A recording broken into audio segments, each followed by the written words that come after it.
But it's good to see you. How you feeling? How's it going? You good? I'm feeling fantastic, Rich. Couldn't be in a better spot, honestly, mentally, physically, spiritually. And we're just continuing to stack days at this point. And, with around 67 days till OTAs, we got a lot of time, but not a lot of time to waste. So we're enjoying it, though. Yeah, but who's counting, right? But I'm hearing you're ahead of schedule. Is that a fair way to term it? You're ahead of schedule? It's very fair. Okay. Ahead of schedule. I like that. What has the last year been like for you, Bud? What's it been like for you?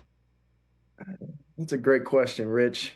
For me, it's been really hard. Like, if I'm going to be straight up, and going from 15-0 national champion to your season ending, and being a part of but somewhat not a part of being on IR, that beautiful season that Minnesota had last year and that we had, and just being able to really witness and experience what it was like to be a successful team in the NFL, and also see some ways that we could always improve. And, for that, it was an invaluable experience and ultimately a blessing. It really, really wasn't a blessing in disguise the more I look back on this past year. But, the hardest part was seeing all my brothers go out there every single Sunday, Monday, Thursday, and, not be able to put up the armor with them. So, but you definitely. I was told you were around the team. You were traveling with the team pretty much since like week 7, week 8, right? And you were in the quarterback's room. You were there. You were part of the preps, correct,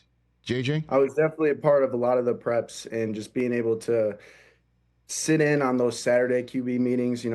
Something that I really pinpoint is those meetings specifically is just KO talking about the offense, talking about the game plan for that week, what he likes, what he doesn't like, and most importantly, the why behind it. Because, you don't get a lot of time with your head coach. We've had great, weekly hour-long meetings, but a lot of that's just on, life and just getting to know each other and, grow that chemistry that a quarterback and a head coach, especially play caller, needs.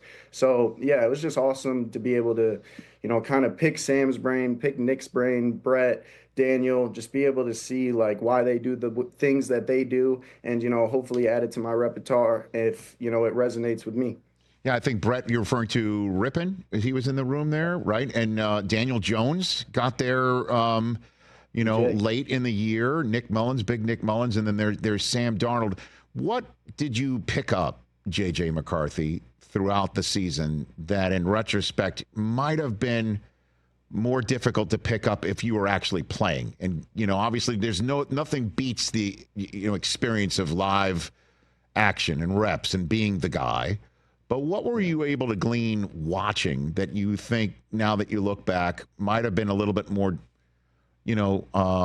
complex to pick up if you were trying to do everything else?